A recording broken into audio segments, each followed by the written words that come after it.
हरे कृष्णा आप सभी भक्तों का हरे कृष्णा आप सभी भक्तों का बहुत बहुत स्वागत है हमारे इस कोर्स में जिसका नाम है गीतावलोकन। आज हम अपना एक नया अध्याय शुरू करने जा रहे हैं भगवत गीता का।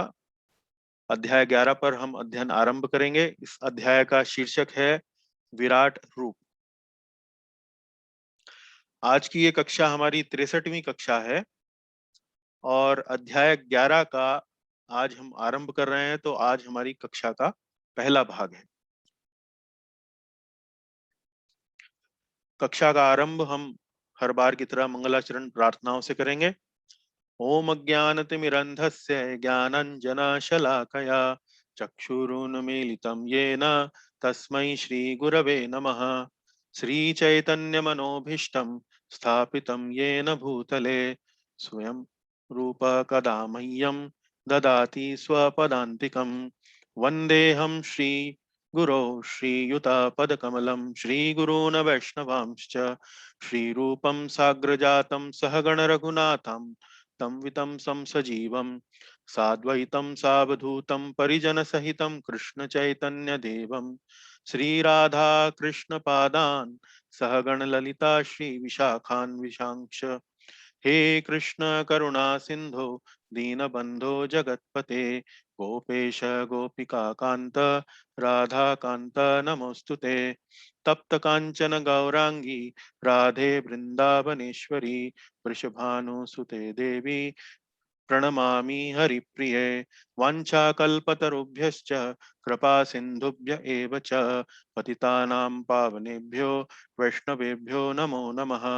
जय श्री कृष्ण चैतन्य प्रभु नित्यानंद श्री अद्वैत गदाधर श्रीवासादि गौर भक्त वृंद। हरे कृष्ण कृष्ण कृष्ण हरे हरे हरे राम राम राम हरे हरे। एक मैसेज हमको मिल रहा है चैट बॉक्स पे कर्क अच्छा किरीट प्रभु का। I like to introduce a new listener to you. Her name is Janvi, who is joined today. Okay, Prabhuji, I got your message. Maybe uh, welcome Janvi Mataji, Janvi Lahari Mataji. I can see her on the screen, or her name on the screen. So welcome Mataji. Thank you very much, Kirit Prabhu, for introducing Mataji to us. Thank you very much. Yeah. Thank you. Thank you. Yes, thank you, Janvi Mataji. Yes, welcome. Thank you. Yeah, so I will be muting the participants for the duration of the class, and later on we can unmute everyone and then we can have a discussion. So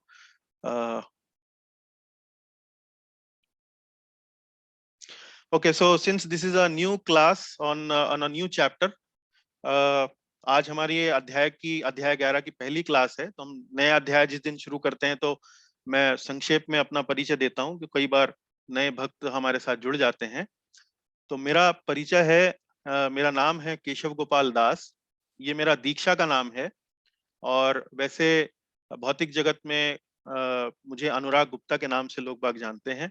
Keshav Gopal Das मेरे को जब दीक्षा दी गई आज से लगभग 11 वर्ष पूर्व, तो मेरे प्रिय गुरुदेव शिला इंद्रद्युम्न स्वामी महाराज ने मुझे ये नाम दिया। केशव गोपाल मतलब इसमें भगवान के नाम है केशव और गोपाल, और उसके आगे लगा है दास। तो हम भगवान के दास हैं, ये नाम हमें इस बात का स्मरण कराता है। मेरी आयु 48 वर्ष की है, विवाहित हूँ, बैंगलोर में स्थित एक मल्टीनेशनल कंपनी में कार्यरत हूँ और भगवत गीता के अध्ययन में लगभग पिछले 15-16 वर्षों से लगा हुआ हूँ। और थोड़ा बहुत जब भगवत गीता समझ में आने लगी तो प्रेरणा ये हुई कि इसकी शिक्षाएं जो हैं वो अन्य लोगों के साथ भी मैं साझा करूं। और इसी संबंध में ये कार्यक्रम जो आप देख रहे हैं, कक्षाएं हमने आरंभ की हैं और आप सभी भक्तों का बड़ा आशीर्वाद बना है। आप सब लोग नियमित रूप से आ रहे हैं तो कक्षाएं भी चल पा रही हैं। आपका भी इसमें बहुत बड़ा योगदान है कि ये कक्षाएं हम लोग चला पा रहे हैं। उसके लिए बहुत बहुत धन्यवाद। तो ये जो कोर्स हमने शुरू किया है, ये आज से लगभग 1 साल पहले हमने इस कोर्स को आरंभ किया था और इसकी लगभग हम अभी 60-65 कक्षाएं ले चुके हैं। और अभी भी मैं समझता हूं कि कुछ 30-40 कक्षाओं की और आवश्यकता पड़ेगी इनको पूरा करने के लिए। पर मुख्य मुख्य बातें जो हैं वो कई बार दोहराई जाती हैं, तो ऐसा नहीं है कि यदि आप बीच में आए हैं तो इसमें आपको कोई विशेष नुकसान होने वाला है। तो जहां से भी हम जुड़ पाए उतना अच्छा। अध्यापन की शैली जहां तक इसका संबंध है, तो हम भगवत गीता को सिलसिलेवार तरीके से पढ़ रहे हैं। एक श्लोक के बाद दूसरा श्लोक, एक अध्याय के बाद दूसरा अध्याय। तो ऐसा नहीं है कि हम भगवत गीता में बीच बीच में से पढ़ रहे हैं, हम बिल्कुल पहले अध्याय से हमने आरंभ किया है और एक प्रवाह जो भगवत गीता का प्रवाह है उसी के प्रवाह में हम इसे पढ़ रहे हैं। और समय समय पर हम कार्यशालाएं भी आयोजित करते हैं। जैसे जैसे एक एक अध्याय समाप्त होता है तो हम एक कार्यशाला का आयोजन करते हैं, जिसमें जो भी हमने अध्याय में पढ़ा उसके बारे में हम चर्चा करते हैं।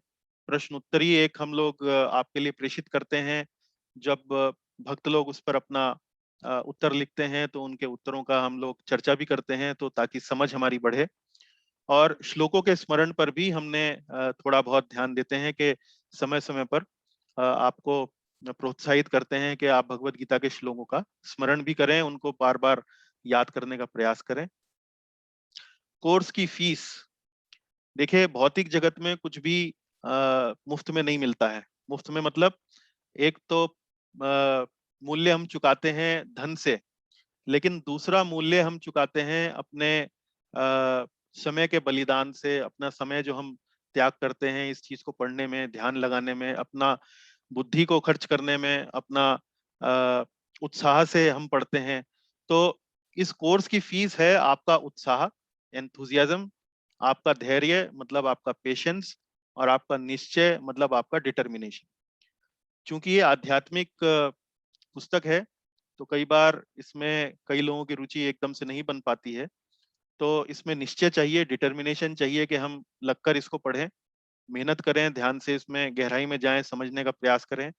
धैर्य, पेशेंस इसलिए कि कई बार एक चीज जल्दी से समझ में नहीं आती है, थोड़ा समय लेता है, समय लगता है, तो हम थोड़ा धैर्य रखें।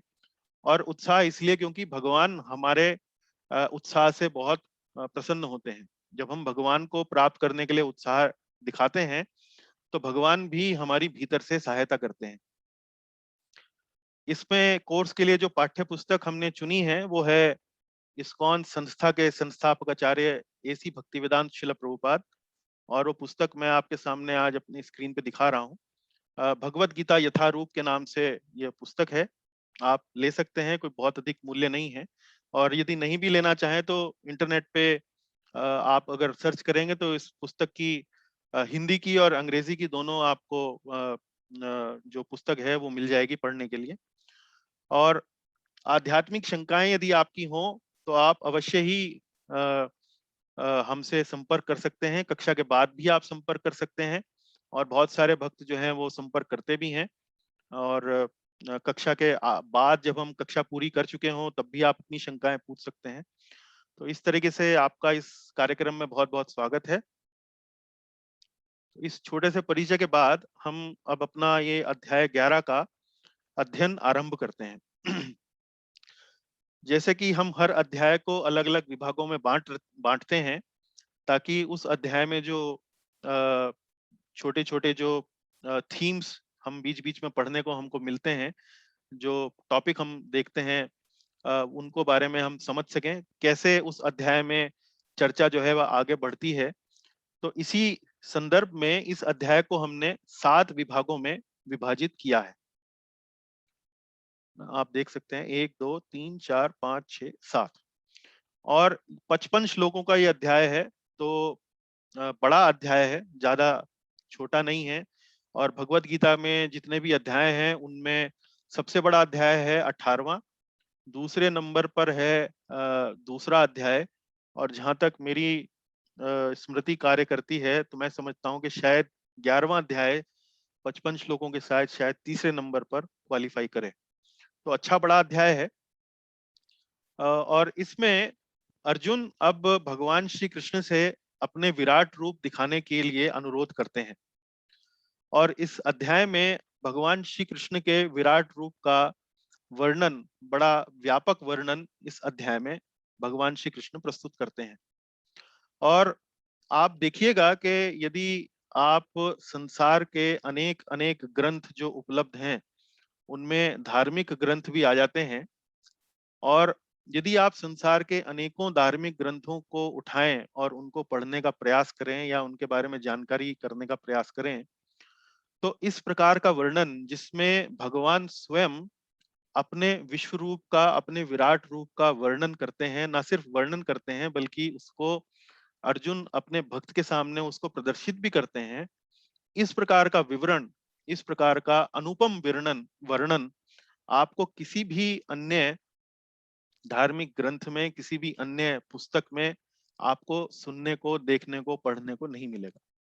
तो ये एक इस प्रकार का वर्णन है जहां भगवान स्वयं अपनी विशेष एक विराट रूप और विश्व रूप का प्रदर्शन और वर्णन अपने भक्त के सामने करते हैं।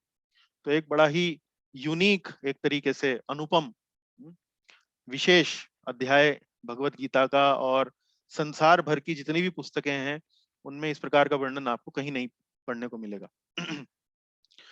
तो इसमें आज हम अपनी कक्षा में जो अध्ययन आरंभ करेंगे उसमें लगभग पहले तीन विभागों पर चर्चा करेंगे। तीन विभागों में चर्चा करने के बाद चौथा ये जो विभाग है 15 से 31वां श्लोकों तक का, उसमें भी कुछ श्लोकों के बारे में हम चर्चा करने का प्रयास करेंगे। तो सबसे पहले विभाग में अर्जुन भगवान श्री कृष्ण से अपना विराट रूप दिखाने के लिए अनुरोध करते हैं, और श्लोक संख्या 5 से लेकर श्लोक संख्या 8 तक सबसे पहले श्री कृष्ण स्वयं अपने विश्व रूप का वर्णन करते हैं कि जो रूप अब वो अर्जुन को दिखाने वाले हैं उसकी थोड़ी सी भूमिका, उसका थोड़ा सा वर्णन अर्जुन के सामने वो प्रस्तुत करते हैं दिखाने से पहले।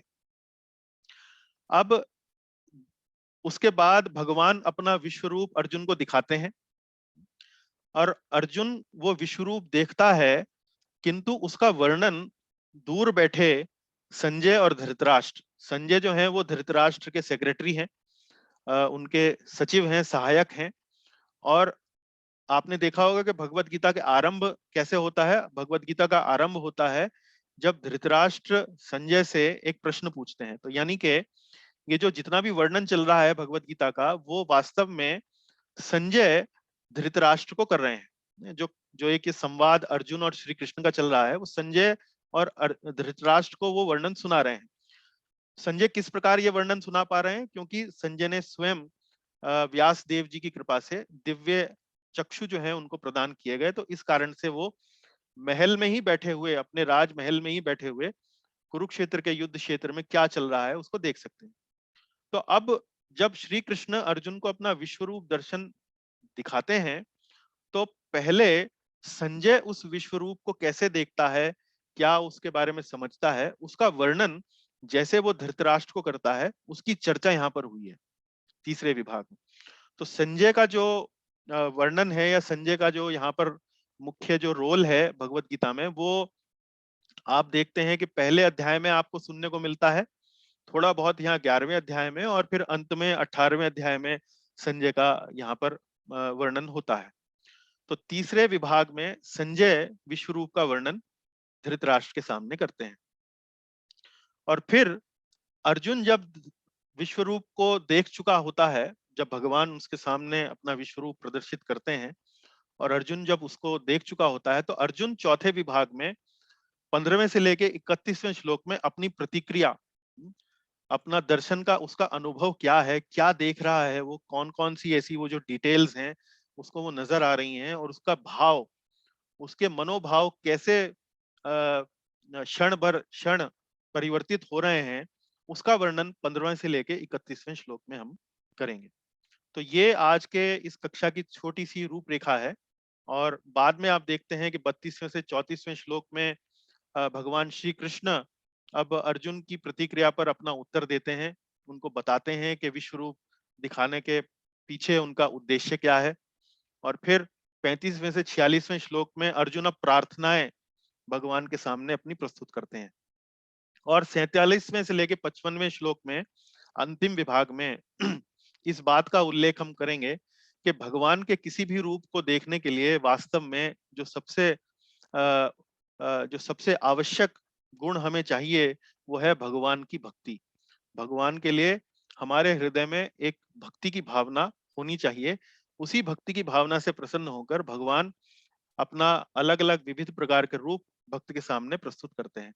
भगवान का दर्शन करने के लिए भक्त जो है अ, ऐसा नहीं है कि मांग कर सके कि जी भगवान आप मुझे अपना रूप दिखाइए, ऐसा नहीं है।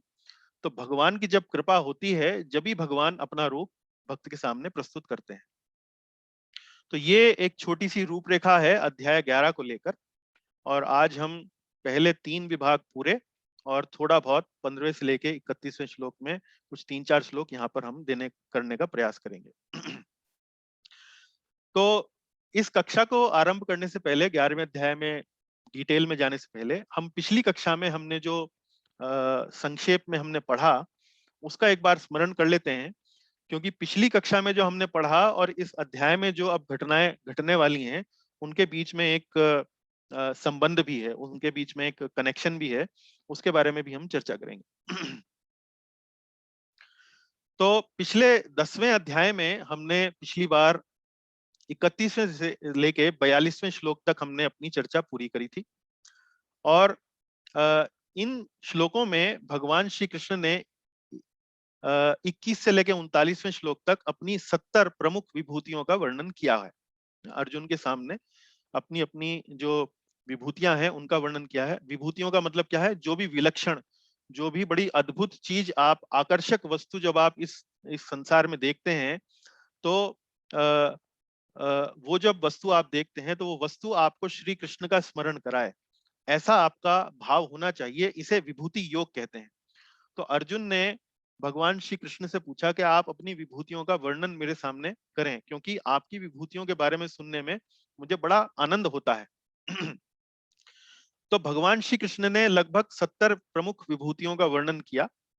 और उनका वर्णन करने का एक तरीका है, वो पहले एक श्रेणी की व्याख्या करते हैं और उस श्रेणी में से किसी एक विशेष व्यक्ति को, वस्तु को चुनते हैं और वो कहते हैं कि इस श्रेणी में ये वस्तु, ये व्यक्ति मेरा प्रतिनिधि है, ये मेरा प्रतिनिधित्व करता है। इस प्रकार से वो 70 विभूतियों का वर्णन अर्जुन के सामने करते हैं। तो पिछली बार हमने लगभग समझिए कि 30-35 विभूतियों का वर्णन हमने पिछली कक्षा में सुना।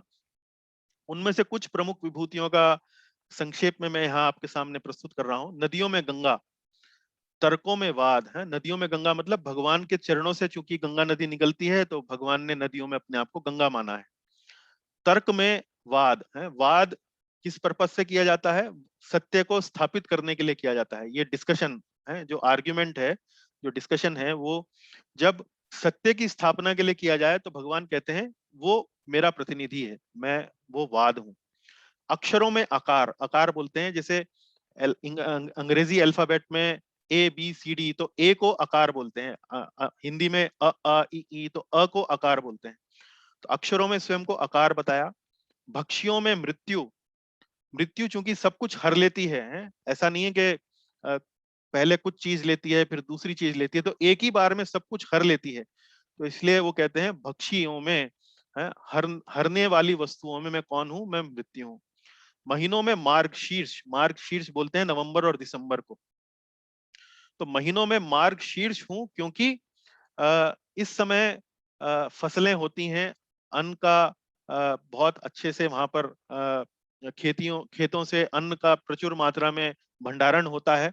और इसी प्रकार सभी जो लोग हैं जो बड़े प्रसन्न होते हैं, उनको बहुत कमाई होती है इस समय। तो इसलिए वो कहते हैं कि महीनों में मैं मार्गशीर्ष हूँ। छलियों में मैं द्यूत हूँ। द्यूत बोलते हैं जुए को।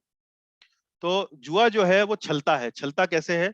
क्योंकि जुआ खेलने वाला जानता है कि इसमें नुकसान होने की संभावना कहीं ज्यादा है लाभ होने की संभावना के मुकाबले, लेकिन फिर भी वो खेलता है। तो इसलिए द्यूत को या जुए को भगवान कहते हैं ये छलिया है, छलता है, चीटिंग करता है। तो भगवान कहते हैं कि छलियों में मैं द्यूत हूँ। पांडवों में मैं अर्जुन हूँ क्योंकि अर्जुन भगवान के बड़े भक्त हैं और उनके मित्र हैं। अराजकता के दमन में मैं दंड हूँ। तो हमने देखा कि साम दाम दंड भेद, इसमें दंड जो है वो सबसे एग्रेसिव जो है वो तरीका है अराजकता का दमन करने का, इसलिए भगवान अपने आप को दंड के रूप में यहाँ पर कहते हैं कि वो मेरा प्रतिनिधि है। और फिर अगले 4 श्लोकों में, अंतिम 4 श्लोकों में अध्याय 10 के, भगवान श्री कृष्ण अपनी समस्त विभूतियों का सारांश अर्जुन के सामने प्रस्तुत करते हैं। वो कहते हैं कि देखो, मैंने अभी तुम्हारे सामने कई उदाहरण प्रस्तुत किए हैं, लेकिन तुम ऐसा मत समझना कि मैंने जो जो उदाहरण तुम्हारे सामने प्रस्तुत किए हैं मैं केवल वहीं तक ही सीमित हूं। मेरी जो विभूतियां हैं वो अनंत हैं, उनका कोई ठिकाना नहीं है, वो उनका कोई अंत नहीं है। तो केवल बताए गए उदाहरणों तक ही मैं सीमित नहीं हूं, और मैंने तो सिर्फ तुम्हारी जिज्ञासा को शांत करने के लिए कुछ उदाहरण तुम्हारे सामने यहाँ प्रस्तुत किए हैं। लेकिन ये समझ लो कि जितनी भी विलक्षणता तुम अपने चारों ओर देखते हो, वो मेरे तेज का अंश मात्र है। जितनी भी विलक्षणता तुम पूरे चारों तरफ अपने जीवन में देखते हो, वो मेरे अंश का मेरे तेज का केवल अंश मात्र है। और फिर अंत में वो कहते हैं कि अपने अंश मात्र से मैं संपूर्ण ब्रह्मांड में व्याप्त होकर इसे धारण करता हूं। तो संपूर्ण ब्रह्मांड मतलब ये जो भौतिक जगत जिसमें हम और आप रहते हैं, भगवान कहते हैं कि केवल मेरा अंश मात्र से, केवल जितनी भी मेरी विलक्षणताएं हैं उसका छोटा सा एक भाग, केवल उतनी शक्ति मात्र से मैं इस ब्रह्मांड में धारण होता हूं, व्याप्त होता हूं, इसमें एंटर करता हूं, और इस पूरी जगत को मैं धारण करता हूं, इसको सस्टेन करता हूं, इसको होल्ड करता हूं। तो इस तरह से भगवान ने अपनी विभूतियों का वर्णन अर्जुन के सामने यहाँ किया। अब देखिए, ये जो अंतिम श्लोक भगवान श्री कृष्ण बोलते हैं, 42वां श्लोक पिछले अध्याय का, जिसमें वो कहते हैं कि मैं अंश मात्र से संपूर्ण ब्रह्मांड में व्याप्त होकर इसको धारण करता हूं। इसी बात से अर्जुन के मन में जिज्ञासा उत्पन्न होती है। अर्जुन के मन में जिज्ञासा उत्पन्न होती है, और अध्याय 11 के आरंभ में वह भगवान श्री कृष्ण से ये अनुरोध करता है कि वे अपना वह रूप दिखाएं जिसमें वे इस ब्रह्मांड में व्याप्त होते हैं और इसे धारण करते हैं। तो अर्थात भगवान से वो अपना विश्व रूप दिखाने के लिए प्रार्थना अर्जुन अब पहले श्लोक में 11वें अध्याय के वो करता है। तो इसका कनेक्शन आपको समझ में आया? इसका कनेक्शन पिछले अध्याय के 42वें श्लोक से इस तरीके से है कि पिछले श्लोक में भगवान ने कहा कि मैं केवल मेरा अंश मात्र इस ब्रह्मांड में व्याप्त होकर इसे धारण करता है। तो अब अर्जुन उस रूप को देखने के लिए उत्सुकता भगवान श्री कृष्ण के सामने प्रस्तुत करते हैं। तो इस अध्याय में देखिए, वर्णन काफी अधिक है, तो हम इस अध्याय को थोड़ा सा तेज गति से इस पर हम कार्य करेंगे, इस पर अध्ययन करेंगे। तो इसमें अलग अलग श्लोक मैंने संस्कृत नहीं लिखी है, बल्कि हर श्लोक में मैंने अलग अलग जो उसका जो मुख्य भाव है उसको यहाँ पर आपके सामने मैंने प्रस्तुत किया है। तो जैसे यहाँ इस स्लाइड में आप देख सकते हैं 11.1 से लेके 11.4 है, तो 4 श्लोकों को मैंने, हर श्लोक का जो मुख्य जो थीम है, उसका जो मुख्य जो सारांश है, मैंने यहाँ मोटा मोटा ही उसको लिखा है। लेकिन मैं कक्षा में आपके सामने श्लोक भी उच्चारण करूंगा और धीरे धीरे उसकी हम गहराई में भी जाएंगे। पर ये श्लोक जो है वो वर्णनात्मक मतलब डेस्क्रिप्टिव ज्यादा है, इनमें फिलोसॉफिकल पॉइंट्स कोई बहुत ज्यादा नहीं है, इसलिए मैंने यहाँ संस्कृत यहाँ पर ज्यादा उसको नहीं दिखाया है। तो पहला श्लोक अब अर्जुन भगवान श्री कृष्ण के सामने बोलते हैं। कहते हैं, अर्जुन उवाच वदनुग्रहाय परमं गुह्यम अध्यात्म संगीतम यत्पयोक्तं वचस्तेन मोहोऽयं विगतो मम। अर्थात भगवान से वो कहते हैं, मद अनुग्रहाय परमम गुह्यम अध्यात्म संगीतम, आपने अभी तक जो आध्यात्मिक ज्ञान मुझको दिखाया है, मुझको जो बताया है, इतने अत्यंत गुह्य विषयों पर, मतलब इतने अत्यंत कॉन्फिडेंशियल टॉपिक्स पे जो आपने अभी तक मुझे उपदेश दिया है, उससे हे कृष्ण मेरा मोह अब दूर हो गया है। मदनु अग्राह्य परमम गुह्यम अध्यात्म संगीतम यत्वयोक्तम वचस्तेन मोहोयम विगतो ममः। अर्जुन यहाँ अंत में बोलते हैं मोहो अयम विगतो ममः। विगत मतलब दूर हो गया है, चला गया है। तो अर्जुन यहाँ पर अब भगवान श्री कृष्ण के ज्ञान जो अब तक वो दे चुके हैं, जो नॉलेज अर्जुन को अब तक दे चुके हैं, उसके बारे में यहाँ वो अपनी कंफर्मेशन, अपनी पुष्टि भगवान श्री कृष्ण के सामने प्रस्तुत कर रहे हैं।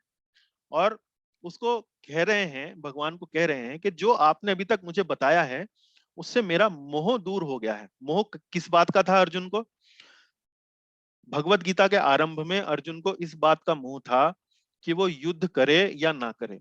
इस बात को वो निर्णय नहीं ले पा रहा था, और इसी बात का मोह दूर करने के लिए भगवान श्री कृष्ण अर्जुन को व्यापक रूप से शिक्षाएं अब भगवत गीता में देते हैं।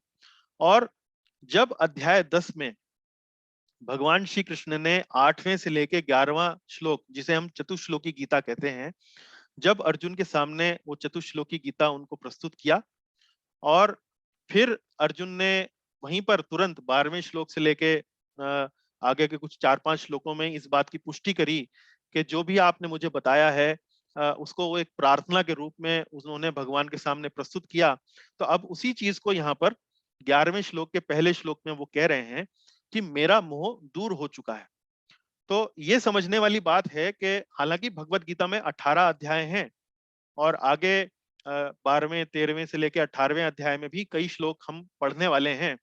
लेकिन देखने वाली या जानने वाली, समझने वाली बात यह है कि अर्जुन को जो मोह भगवत गीता के आरंभ में था, अब 10वें अध्याय तक जब उसने भगवान से इतना सब कुछ सुना है, तो वो मोह अब उसका पूर्णतया नष्ट हो चुका है। उसको समझ में आ गया है कि वास्तव में उसको अब क्या करना है और क्या नहीं करना है। लेकिन चर्चा जो है अभी भी थोड़ी सी आगे चलती है, और अब अर्जुन जो है वो भगवान से आगे आने वाले श्लोकों में भगवान का विश्व रूप दर्शन करने का अनुरोध प्रस्तुत करता है। तो यहाँ पर अब आपके सामने ये प्रश्न आ सकता है, या हमारे सामने ये प्रश्न आ सकता है कि भाई विश्व रूप दर्शन करने के पीछे उनका क्या कारण था? तो वास्तव में भगवान का जो परम भाव है, वास्तव में भगवान श्री कृष्ण का, या श्री कृष्ण का जो भगवान का जो एक समझ है हम सब लोगों की, वो अर्जुन तो समझ गया था। क्योंकि आपने देखा होगा कि 10वें अध्याय के 12वें श्लोक में अर्जुन भगवान को क्या बोलते हैं, हैं? भगवान को अर्जुन अलग अलग उपाधियों से वे उनकी प्रार्थना करते हैं। परम ब्रह्म परम धाम पवित्रम परमम भवान पुरुषम शाश्वतम दिव्यम आदि देवम अजम विभुम। तो अलग अलग उपाधियों से भगवान की प्रार्थनाएं उन्होंने ऑलरेडी कर ली हैं।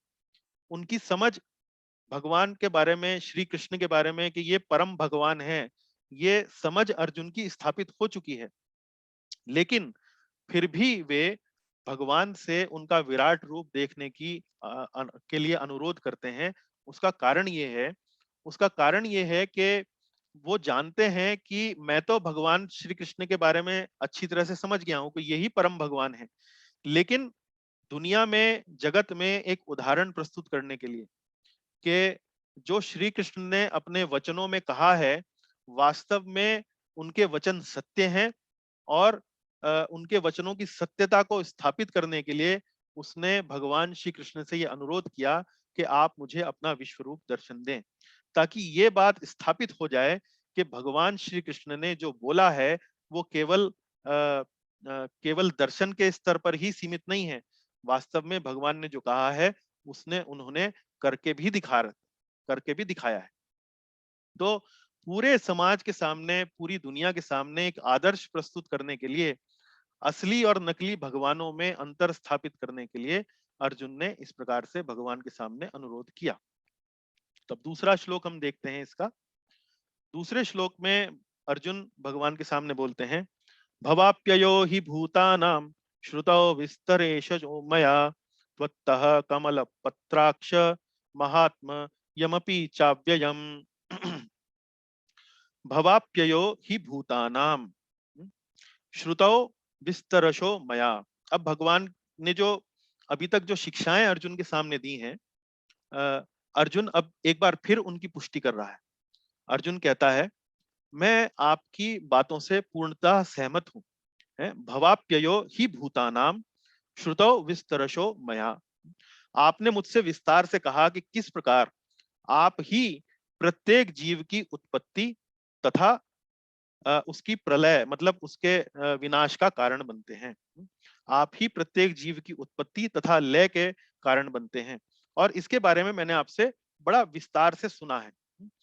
त्वत्तः कमल पत्राक्ष महात्मम यपि चाव्ययम। अब यहाँ देखिए, ये दूसरी जो पंक्ति है इस श्लोक की, उसमें अर्जुन भगवान श्री कृष्ण को क्या कह के संबोधित कर रहे हैं? कह रहे हैं कमल पत्र अक्ष। कमल पत्र अक्ष मतलब, अक्ष बोलते हैं आंखों को, पत्र बोलते हैं पंखड़ी को, और कमल जो है वो कमल का फूल। तो कमल के जैसे, कमल की पंखड़ियों के, कमल के फूल की पंखड़ियों के समान नेत्रों वाले हे कृष्ण। तो ये भगवान श्री कृष्ण के लिए अर्जुन के मन में इस समय प्रसन्नता के मारे भाव जो हैं वो उमड़ उमड़ के आ रहे हैं। अभी तक भगवान श्री कृष्ण को लेकर अर्जुन ने कई कई नामों से उनको संबोधित किया है। मधुसूदन, केशव, गोविंद, और इस प्रकार से कई कई नामों को लेकर भगवान को उन्होंने संबोधित किया है। लेकिन इस श्लोक में वे भगवान के लिए बोल रहे हैं कमल पत्र अक्ष। तो ये बड़ा ही एक आत्मीय है, इंटीमेट, आत्मीय एक प्रकार का संबोधन है, जिसमें वो भगवान को बड़ा प्रेम और बड़ी भक्ति के भाव से भगवान के समक्ष अब उनका हृदय का जो भाव है वो प्रकट हो रहा है। क्योंकि भगवान ने उनका मोह दूर किया है। भगवान के लिए उनके हृदय में इस समय बड़ी कृतज्ञता का भाव है, बड़ी एक भक्ति का भाव है, बड़े एक प्रेम का भाव है। और वो इस कृतज्ञता के भाव में, इस प्रेम के भाव में उन्हें कमल पत्र अक्ष, हे कमल नयन, एक जिनकी आंखें, जिनके नेत्र कमल की पंखड़ियों के समान हैं, हे कमल नयन, आपने मेरे सभी मोह नष्ट कर दिए हैं। आपने विस्तार से मुझे बताया है कि कैसे आप ही प्रत्येक जीव की उत्पत्ति और प्रलय का कारण बनते हैं। और मैंने ये सब बातें सुनकर महात्मम महात्मा यमपि चाव्ययम, मैंने इस बात को सुनकर इस बात का अनुभव किया है कि आपकी महिमा जो है वो अपरंपार है, आपकी महिमा अक्षय है, आपकी महिमा अविनाशी है, आपकी महिमा का कभी कोई अंत नहीं हो सकता। तो इस प्रकार से भगवान श्री कृष्ण को वो बड़ा ही उनके हृदय में एक जिसे कहते हैं ना प्रसन्नता का भाव अनुभव करते हुए वो भगवान श्री कृष्ण के साथ संबोधन कर रहे हैं।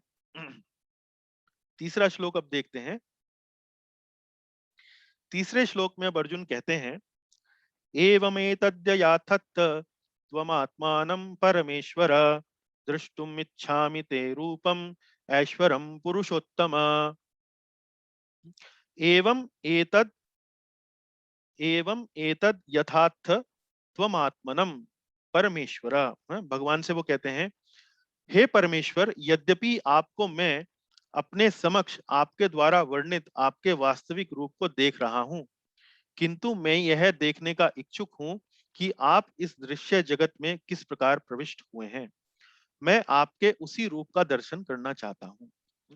तो अर्जुन यहाँ पर अब भगवान से कह रहे हैं कि एवं एतद यथात त्वम आत्मानं परमेश्वर।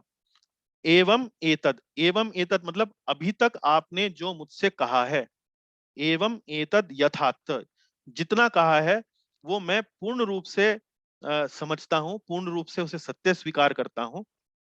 लेकिन हे परमेश्वर, मैं इस समय आपके उसी विश्व रूप को देखने के लिए, उसी ऐश्वर्यशाली रूप को देखने के लिए मेरी इच्छा है।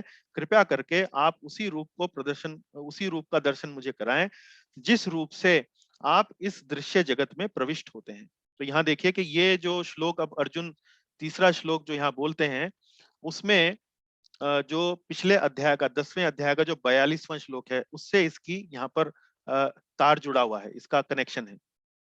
क्योंकि यहाँ भगवान के लिए वो बोलते हैं दृष्टुम इच्छामि ते रूपम ऐश्वरम पुरुषोत्तम, है कि मैं वही रूप आपका देखना चाहता हूं जिस रूप के माध्यम से आप इस संपूर्ण ब्रह्मांड में व्याप्त होते हैं और इसको धारण करते हैं।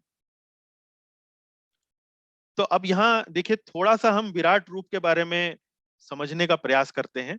यहाँ पर तीसरे श्लोक के नीचे मैंने कुछ 3-4 बुलेट पॉइंट्स आपके लिए लिखे हैं। तो विराट रूप में और भगवान के अन्य रूपों में क्या अंतर है? तो जैसे कि आपने देखा कि ये विराट रूप का वर्णन तब होता है जब भगवान अर्जुन को अपने विभूतियों के बारे में बताते हैं। और ये विभूतियां कहाँ उपस्थित हैं? ये विभूतियां इस भौतिक जगत में उपस्थित हैं। आध्यात्मिक जगत की विभूतियां नहीं बता रहे हैं, वो इस भौतिक जगत में जो भी आ, हम देख सकते हैं, उन्हीं के आधार पर भगवान ने अपनी विभूतियों का वर्णन पिछले अध्याय में किया। तो ये जो विराट रूप है, उसकी जो अनुरोध जो अर्जुन करते हैं, वो भी कि मुझे ये बताइए कि आपका वो जो रूप है, जो आपका विश्व रूप है, जिसके माध्यम से आप इस जगत को, इस ब्रह्मांड को धारण करते हैं, मैं उसको देखना चाहता हूं। तो यहाँ ये बात समझना चाहिए कि जैसे ये भौतिक जगत अनित्य है, भौतिक जगत का सृजन होता है और फिर भौतिक जगत का संहार भी होता है। हमने देखा, हमने पिछले अध्याय में पढ़ा कि कैसे ब्रह्मा जी के दिन का जब आरंभ होता है तो भौतिक जगत की संरचना होती है, उसका सृजन होता है, और जब ब्रह्मा जी का दिन समाप्त होता है तो इस भौतिक जगत का संहार होता है, इस भौतिक जगत का प्रलय होता है। तो जैसे भौतिक जगत अनित्य है, इसका सृजन होता है और संहार होता है, इसी प्रकार से भगवान का विराट रूप भी अस्थाई है, वो भी टेम्परेरी है, परमानेंट नहीं है। तो ये एक बात ये समझने वाली है। तो भगवान श्री कृष्ण का जो रूप, जो हम आध्यात्मिक जगत में समझते हैं, वो नित्य है, वो परमानेंट है, वो स्थायी है। लेकिन विश्व रूप या विराट रूप जो भगवान का हम समझते हैं, वो अस्थायी है, वो टेम्परेरी है। भौतिक प्रकृति के साथ साथ वह प्रकट और अप्रकट होता रहता है। तो जैसा मैंने आपको थोड़ी देर पहले बताया, अर्जुन ने फिर ये विराट रूप देखने की इच्छा क्यों व्यक्त करी? तो जिज्ञासावश अब अर्जुन ने ये इच्छा भगवान के सामने प्रकट करी, और उसके पीछे उनके मन में जो भावना ये थी, ताकि एक आदर्श स्थापित हो जाए। और इस आदर्श को स्थापित करने का कारण ये है कि भविष्य में ऐसे लोग होंगे जो स्वयं को भगवान बोलेंगे, अपने आप को भगवान का अवतार बोलेंगे। तो जब वो ऐसा करेंगे तो हम उनसे अनुरोध कर सकते हैं कि आप यदि भगवान हैं तो आप अपना विराट रूप दिखाइए, आप अपना विश्व रूप दिखाइए। तो यदि कोई व्यक्ति अपना विश्व रूप दिखा सकता है, तभी हम उसको भगवान मान सकते हैं, अन्यथा हम उसको भगवान नहीं मान सकते। तो आप आए दिन देखते होंगे कि अखबारों में कई इस प्रकार के पाखंडी और ढोंगी लोग इस प्रकार का वक्तव्य देते हैं, या इस प्रकार का दावा करते हैं कि वो ही वास्तव में भगवान का अवतार हैं, विष्णु का अवतार हैं, कृष्ण का अवतार हैं। इस प्रकार के कई आपको समाचार पत्रों में इस प्रकार के उल्लेख मिल जाएंगे। तो इस प्रकार से कई पाखंडी जो हैं वो भगवान श्री कृष्ण के समय में भी थे। एक व्यक्ति था जिसका नाम था पौंड्रक, जिसने भगवान श्री कृष्ण को कहा था कि भाई तुम नकली वासुदेव हो, असली वासुदेव तो मैं हूं। और उसने कुछ नकली हाथ अपने शरीर पर लगा लिए थे। तो भगवान श्री कृष्ण ने उसको अच्छा सबक सिखाया था। तो इसी प्रकार से वर्तमान जगत में भी, वर्तमान समय में भी इस प्रकार के कई लोग होते हैं जो स्वयं को भगवान का अवतार के रूप में प्रस्तुत करते हैं। तो इसी बात का पुष्टि करने के लिए ऐसे पाखंडी लोगों को उनका उनका भांडा फोड़ने के लिए अर्जुन अब एक आदर्श स्थापित करने चाहते थे कि भगवान ने, आपने अभी तक जो कहा है, यदि आप उसको अपना विश्व रूप दिखाकर सत्यापित कर दें, एकदम प्रकट कर दें, तो इस बात का पुष्टि हो जाएगी कि आपने जो भी अभी तक मेरे सामने प्रस्तुत किया, और आप उसको करके भी दिखा सकते हैं, आप उसको जीवंत रूप से मेरे सामने प्रस्तुत भी कर सकते हैं। इसलिए भगवान श्री कृष्ण के सामने अर्जुन इस प्रकार की अनुरोध करते हैं। अब देखिए चौथा श्लोक हम देखते हैं। चौथे श्लोक में अर्जुन भगवान से क्या बोलते हैं? मन्यसे यदि तच्छक्यम मया दृष्टुमिति प्रभो योगेश्वर ततो मे त्वं दर्शयात्मानम् अव्ययम्। मन्यसे यदि तच्छक्यम मया दृष्टुम इति प्रभो। मन्यसे यदि तच्छक्यम। अब यहाँ भगवान श्री कृष्ण से अर्जुन कहते हैं कि हे कृष्ण, हे योगेश्वर, यदि आप सोचते हैं कि मैं आपके विश्व रूप को देखने में समर्थ हो सकता हूं, मन्यसे यदि तच्छक्यम मया दृष्टुम इति प्रभो। मया दृष्टुम मीन्स मैं देख सकता हूं, इति प्रभो, हे हे प्रभु, यदि मैं देख सकता हूं, यदि आप सोचते हैं कि मैं आपका विश्व रूप, आपका विराट रूप देखने में सक्षम हूं, मैं केपेबल हूं, तो हे योगेश्वर, योगेश्वर ततो में त्वम दर्शयात्मानम अव्ययम। आप अपने उस शाश्वत, आप अपने उस अव्यय विराट रूप को मुझे कृपा करके मुझे दर्शन दें। तो यहाँ पर जो बात हमें देखने वाली है वो शिष्टाचार, जिस प्रकार से अर्जुन जो भगवान के सामने जो आचरण प्रस्तुत कर रहे हैं, जो शिष्टाचार का यहाँ पर अपने उदाहरण दे रहे हैं, वो ये बात हमारे लिए देखने वाली है। यहाँ भगवान से अर्जुन डिमांड नहीं कर रहे हैं, हे कृष्ण मुझे आपका विश्व रूप दिखाएं, ऐसा नहीं बोल रहे हैं। उनका बोलने का अंदाज क्या है, उनका बोलने का तरीका क्या है? वो कहते हैं यदि आप सोचते हैं तो कि मैं विश्व रूप देखने में समर्थ हूं, तो कृपा करके मुझे अपना असीम विश्व रूप दिखाइए। तो यहाँ भगवान से वो डिमांड नहीं कर रहे हैं, मांग नहीं कर रहे हैं, मुझे अपना विश्व रूप दिखाएं, ऐसा चैलेंज नहीं कर रहे हैं। वो बड़ी विनम्रता से निवेदन करते हैं भगवान के सामने कि यदि आपको लगता है कि मैं इस लायक हूं, यदि मैं इस लायक हूं, तो कृपा करके मुझे आप अपना विश्व रूप दिखाएं। तो यहाँ पर अर्जुन की प्रार्थना में एक निवेदन का भाव है, एक विनम्रता का भाव है? तो विनम्रता और निवेदन यहाँ पर क्यों आवश्यक है? क्योंकि हम भगवान से डिमांड नहीं कर सकते हैं। भगवान जब हमारे ऊपर कृपा करने वाले होते हैं तो वो अपनी स्वेच्छा से ही कृपा हमारे सामने करते हैं। हमारी डिमांड के बेसिस पर वो अपने ऊपर हमारे ऊपर कृपा नहीं करते हैं। तो यही बात भक्त को अपने जीवन में ध्यान रखना चाहिए कि हम भगवान से निवेदन करें, भगवान से कृपा का भाव रखें, प्रार्थना का भाव रखें और डिमांड का भाव या शिकायत का भाव ना रखें। तो भक्त जो है वो निवेदन करता है और भगवान की कृपा की प्रतीक्षा करता है, शिकायत नहीं करता है। भगवान से कहता है कि यदि आपकी कृपा हो, यदि आपकी इच्छा हो, तो मेरे ऊपर ये कृपा करने की कृपा करें। तो मांग सकते हैं, लेकिन मांगने का भी एक तरीका होता है, मांगने का भी एक अ, हिसाब किताब होता है। उस तरीके से हमें भगवान के सामने अपने आप को प्रस्तुत करना चाहिए। तो इस संबंध में, इस श्लोक के संबंध में प्रभुपाद जी के जीवन से जुड़ी हुई एक छोटी सी कथा भी है। और जब इस्कॉन संस्था का नया नया आरंभ हुआ था, शिला प्रभुपाद जी ने सन 1965 में जब इस्कॉन संस्था आरंभ करी, तो उनके साथ कई भक्त जो हैं, कई अलग अलग तरीके के लोग अमेरिका में उनके साथ जुड़े। तो जब वो प्रभुपाद जी के संपर्क में आए, उन्होंने भक्ति के विधि विधानों का पालन करना शुरू किया, तो उन्हें बड़ा अच्छा लगा, बड़ा उन्हें आनंद आया। और वे सोचने लगे कि वो इन भक्ति के विधि विधानों का पालन करके बहुत जल्दी ही भगवान श्री कृष्ण का दर्शन कर पाएंगे। तो इस प्रकार से बड़े उत्साहित थे और इस प्रकार से वो भक्ति के विधि विधानों का पालन किया करते थे। उनमें से एक भक्त थे और वो 6 महीने से भक्ति के विधि विधानों का, जैसे कि प्रभुपाद जी ने उन्हें सिखाया, उनका पालन कर रहे थे। वो 4 विधान क्या हैं आप सब लोग जानते हैं कि किसी प्रकार का मांसाहार न करना, किसी प्रकार का नशा न करना, किसी प्रकार का अवैध स्त्री पुरुष संबंध न करना और किसी प्रकार का जुआ ना खेलना। और उसके साथ साथ भगवान कृष्ण के नामों का जप करना, हरे कृष्ण महामंत्र का नियमित रूप से जप करना, 16 माला का जप करना। तो ये कुछ हमने आपके सामने विधि विधान बताए हैं। तो वही विधि विधान प्रभुपाद जी ने अपने जो शिष्य थे उनको भी बताया। तो उनमें से जो एक शिष्य थे, वो 6 महीने से बड़ा ही लगकर, बड़ा ही संजीदा होकर, सीरियस होकर, गंभीर होकर इन विधि विधानों का पालन कर रहे थे।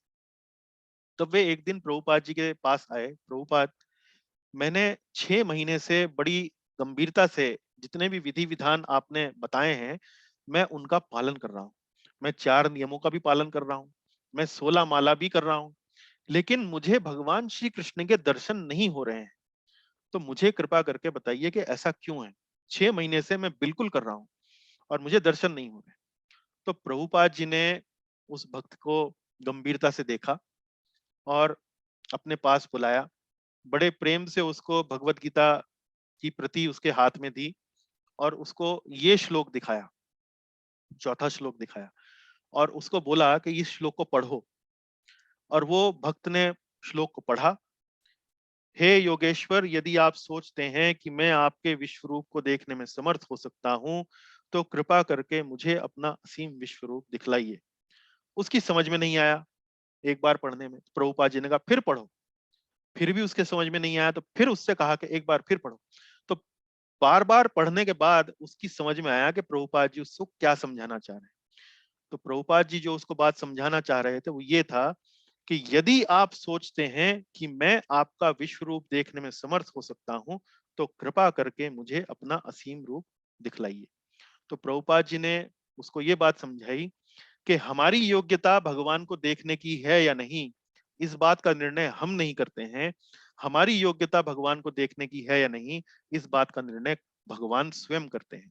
तो जब भगवान स्वयं देखते हैं कि हम इस लायक हो गए हैं, हम इस योग्य हो गए हैं, तो भगवान अपनी कृपा हमारे ऊपर अलग अलग तरीके से हमारे तक पहुंचाते हैं। तो ये एक इस श्लोक में बड़ी एक अच्छी बात थी जो मैं आपके साथ बताना चाहता था। इसके अतिरिक्त इस श्लोक में भगवान श्री कृष्ण को एक विशेष नाम से यहाँ पर अर्जुन संबोधित करते हैं, और वो नाम है योगेश्वर।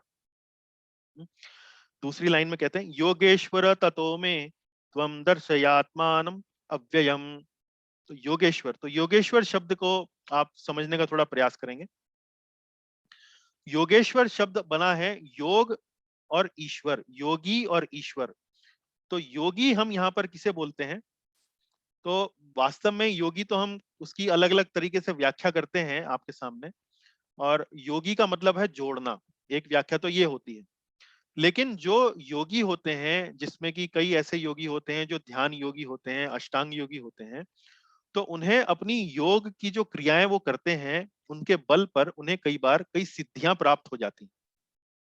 तो कई योगी ऐसे होते हैं जो भगवान को प्राप्त करने के लिए योग साधना नहीं करते हैं, बल्कि सिद्धियों को प्राप्त करने के लिए कुछ योग प्रक्रियाएं करते हैं। तो ये जो योगी होते हैं, ये कई बार बड़ी चमत्कारी चीजें कर सकते हैं। जैसे आपने सुना होगा कि उस योगी ने अपने हाथ से कुछ भभूत उत्पन्न कर दी, कुछ इस प्रकार के अलग अलग प्रकार के चमत्कार जो हैं वो दिखाते हैं। हालांकि वर्तमान समय में आवश्यक नहीं है कि जो इस प्रकार के जो चमत्कार करते हैं वो वास्तव में योगी ही हो। वो हाथ की सफाई से, जादू से, या लोगों को भ्रमित करके भी इस प्रकार की चतुराई दिखाकर इस प्रकार के क्रियाएं कर सकते हैं। लेकिन इसका मतलब ये नहीं है कि वास्तविक योगी नहीं होते हैं जो इस प्रकार की क्रियाएं नहीं करते हैं। तो यहाँ पर भगवान श्री कृष्ण को योगेश्वर यहाँ पर अर्जुन कहकर संबोधित करते हैं, वो इसलिए क्योंकि भगवान योगियों के भी ईश्वर हैं। कि ये जितने भी योगी हैं जो इस प्रकार की विलक्षण चमत्कारी क्रियाएं हमारे सामने कर सकते हैं, तो भगवान श्री कृष्ण इन समस्त योगियों के भी ईश्वर हैं। और यहाँ पर उनको योगेश्वर कहने का तात्पर्य इसलिए है क्योंकि अर्जुन उनसे अनुरोध कर रहे हैं कुछ विलक्षण, कुछ अद्भुत उनके विराट रूप का दर्शन करने की। तो इसलिए वो ये कह रहे हैं कि आप तो योगियों के ईश्वर हैं, आपके लिए ये विराट रूप, ये विश्व रूप का दर्शन कराना आपके लिए तो बड़ी ही छोटी सी बात है। तो इसलिए यहाँ पर अर्जुन भगवान श्री कृष्ण को योगेश्वर कहकर संबोधित करते हैं। तो आप देखेंगे कि भगवत गीता में भगवान श्री कृष्ण को योगेश्वर कई स्थानों पर संबोधित किया गया है। उसमें यहाँ पर आप 11वें अध्याय में भी आप देख सकते हैं कि उन्हें योगेश्वर कहा गया है।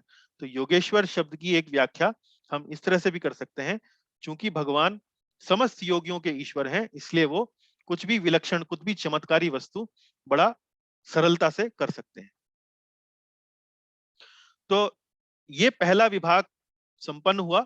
इसमें आपने देखा कि कैसे अर्जुन भगवान श्री कृष्ण से उनका विश्व रूप दिखाने की अनुरोध करते हैं, भगवान श्री कृष्ण की बातों का वो अनुमोदन करते हैं, उनकी पुष्टि करते हैं कि जो बातें आपने मुझे बताई हैं वो पूर्णतः सत्य हैं। लेकिन जो बात आपने अभी मुझसे कही कि आप इस जगत में व्याप्त होते हैं और इसको धारण करते हैं, तो मैं कृपा करके वो आपका रूप देखना चाहता हूं। यदि आप समझते हैं कि मैं उस रूप को देखने के लिए समर्थ हूं, योग्य हूं, तो कृपा करके मुझे वह अपना रूप दिखाइए। अब अगले विभाग में भगवान श्री कृष्ण अपने ही इस विश्व रूप के बारे में थोड़ा सा इंट्रोडक्शन, उसकी भूमिका बनाते हैं और अर्जुन को बताते हैं कि उनका ये जो विश्व रूप है उसके बारे में उनको क्या जानना चाहिए। तो अब 5वें श्लोक में भगवान श्री कृष्ण अर्जुन के सामने क्या बोलते हैं वो सुनिए। श्री भगवान उवाच पश्य मे पार्थ रूपाणि शतशोऽथ सहस्रशः नानाविधानि दिव्यानि नानावर्णाकृतीनि च। अब वहां भगवान बताते हैं कि ठीक है, पश्य में पार्थ रूपाणी। पश्य, पश्य मतलब देखो। ये जो पश्य शब्द है अध्याय 11 में कई श्लोकों में आता है। तो अर्जुन कहते हैं कि मुझे आप अपना रूप दिखाइए, और भगवान अब यहाँ बोलना शुरू करते हैं, मेरा अब ये रूप तुम देखो। तो और रूप देखने दिखाने से पहले थोड़ा सा कुछ 3-4 श्लोकों में वो उसकी भूमिका प्रस्तुत कर रहे हैं। कहते हैं पश्य में पार्थ रूपाणी शत अशो अथ सहस्रशा। शत मतलब 100, सहस्र मतलब 1000 है। तो मेरा अब ये तुम रूप देखो जिसमें सैकड़ों हजारों प्रकार के, शतो शत सहस्रशा है, जिसमें सैकड़ों और हजारों प्रकार के इसके अंदर रूप उपस्थित हैं। अब तुम मेरे ऐश्वर्य को सैकड़ों हजारों प्रकार के दैवी नाना विधानी मतलब अलग अलग प्रकार के, दिव्यानी नाना वर्णान कृतीनि च, और अलग अलग रंगों अलग अलग रूपों को जो इस विश्व रूप में उपस्थित हैं, उन सभी रूपों को तुम यहाँ पर मैं तुम्हें दिखाना चाहता हूं, तुम उन रूपों को देखो। तो यहाँ भगवान अपने इस विश्व रूप को बोलते हैं दिव्यानी, नाना विधानी दिव्यानी। तो दिव्यानी शब्द का अर्थ क्या है? दिव्यानी शब्द का अर्थ यह है कि ये कोई साधारण रूप नहीं है, ये रूप जो है वो दिव्य है। लेकिन दिव्य होने के साथ साथ ये अस्थाई भी है। अस्थाई मतलब ये भौतिक जगत जब वो प्रकट होता है तो उसी के साथ ये रूप भी प्रकट होता है, और जब भौतिक जगत का प्रलय में वो समाप्त हो जाता है तो ये रूप भी समाप्त हो जाता है। तो वास्तव में ये दिव्य रूप है, लेकिन अस्थाई रूप है। ये टेम्परेरी है, परमानेंट नहीं है। तो अगला अब डिटेल वो फिर से आगे अर्जुन को बताते हैं। 6वां श्लोक। पश्यादित्यान् वसून् रुद्रान् अश्विनो मरुतस्तथा बहुन्य दृष्ट पूर्वाणि पश्यश्चार्याणि भारत। अब थोड़ी और डिटेल भगवान श्री कृष्ण अर्जुन के सामने प्रस्तुत करते हैं। पश्य आदित्य, पश्य आदित्य वसून रुद्रान। पश्य, अब फिर से एक वो शब्द आया है, पश्य देखो। क्या देखो? आदित्य, वसु, रुद्र, अश्विनी, मरुत। तो ये देखिए, आदित्य, वसु, रुद्र, अश्विनी, मरुत, ये जितने भी नाम अब भगवान श्री कृष्ण बोल रहे हैं, आप ध्यान कीजिए कि 10वें अध्याय में जब वे अपने विभूति योग का वर्णन करते हैं, उसमें भी ये सब बातों का उन्होंने वर्णन किया कि मैं इस श्रेणी में मैं आदित्यों में मैं ये हूँ, है, वसुओं में मैं ये हूँ, 8 वसुओं में, रुद्रों में मैं शंकर हूँ, अश्विनी और मरुत में मैं, इस प्रकार से वो अलग अलग श्रेणी का वर्णन करते हैं, और हर श्रेणी में अपने आप को एक व्यक्ति से बताते हैं कि वो मेरा प्रतिनिधि है। तो वही जो श्रेणियां पिछले अध्याय में भगवान ने बोली थी, उन्हीं श्रेणियों को वो यहाँ पर पुनः से दोहरा रहे हैं। तो इसका मतलब क्या कि उन्हीं बातों की वो पुष्टि कर रहे हैं जो अध्याय 10 में उन्होंने कहा कि इस रूप में जो मैंने तुम्हें भी पहले अध्याय में बताया, इस विश्व रूप में तुम उन सब लोगों को, उन सब व्यक्तियों को देख सकते हो। तो यहाँ किनका वर्णन आया है? आदित्यों का वर्णन आया है, वसु, रुद्र, अश्विनी कुमारों का, मरुत तथा अन्य देवताओं के विभिन्न रूपों को तुम यहाँ देखो। बहुन्य दृष्ट पूर्वाणी। और फिर इन लोगों के बारे में बताकर फिर वो क्या कहते हैं कि इन देवताओं को तो तुम देख ही रहे हो, लेकिन इनके अलावा भी बहुत सारे ऐसे देवी देवता हैं जिनका वर्णन मैंने नहीं किया, तुम उनको भी यहाँ पर देख सकते हो। बहुन्य दृष्ट पूर्वाणी पश्चार्याणी भारता। तो यहाँ वो कहते हैं पश्य आश्चर्याणी भारता। तो ये तुम देखो, ये बहुन्य दृष्ट पूर्वाणी, बहुन्य दृष्ट अपूर्वाणी मतलब जिनको पहले कभी किसी ने नहीं देखा, और इन सभी रूपों को तुम यहाँ पर देख सकते हो। समस्त आश्चर्यों को तुम यहाँ पर, हे भरतवंशी, हे भरत श्रेष्ठ, तुम यहाँ पर उनको देख सकते हो। तो भगवान यहाँ पर क्या बता रहे हैं? उन सभी श्रेणियों को दोबारा से दोहरा रहे हैं जो उन्होंने 10वें अध्याय में बोली हैं, और साथ साथ ये भी बता रहे हैं कि इन रूपों को कभी किसी ने पहले नहीं देखा है। तुम पहले ऐसे व्यक्ति हो जो तुम इन रूपों को यहाँ पर देख रहे हो। चलिए आगे चलते हैं। 7वां श्लोक। अब 7वें श्लोक में भगवान श्री कृष्ण उन्हें अपने इस विश्व रूप को आगे समझा रहे हैं अर्जुन को।